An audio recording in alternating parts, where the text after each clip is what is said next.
ఇటీవల కాలంలో మహిళలపై అనేక లైంగిక వేధింపులు, అత్యాచారాలు అనేవి రోజురోజుకి ఎక్కువైపోతున్నాయి. అయితే బయట నుంచి ఎదుర్కొనే సమస్యలను కొంత ఎదుటివారికి ధైర్యంగా చెప్పుకోగలరు. కానీ వివాహ బంధంలో తమ జీవిత భాగస్వామితో ఎదురయ్యే సమస్యలను మాత్రం బహిరంగంగా చెప్పుకోలేరు. ఇలా ఎంతోమంది మహిళలు తమ భర్త చేతుల్లో బానిసలుగా మారి అనేక వేధింపులకు గురవుతున్నారు. ముఖ్యంగా శారీరకంగా కూడా అనేక ఇబ్బందులను ఎదుర్కొంటూ నరకం అనుభవిస్తూ ఉంటారు. ఈ క్రమంలోనే చాలామంది పురుషులు స్త్రీలను గృహ నిర్బంధన చేస్తూ ఒక మృగంలా ప్రవర్తిస్తుంటారు. ఇలాంటి లైంగిక వేధింపులను భరించలేక బయటకు చెప్పుకోలేక ఎంతోమంది స్త్రీలు ఆత్మహత్యలు చేసుకున్న ఘటనలు కూడా ఉన్నాయి. అయితే తాజాగా ఓ నవవధువు కూడా తొలి రాత్రి భర్త చేతిలో తీవ్రంగా గాయపడి ఓ ప్రైవేటు ఆసుపత్రిలో చేరింది.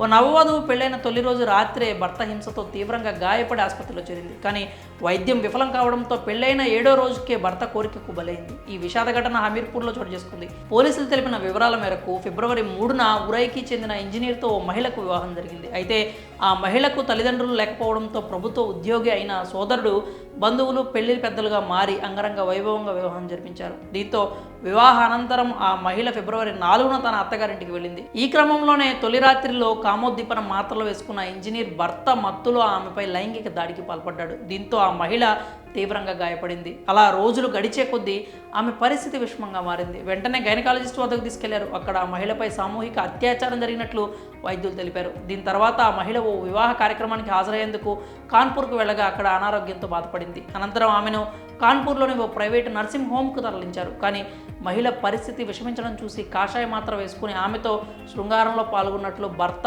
వైద్యులకు తెలియజేశాడు.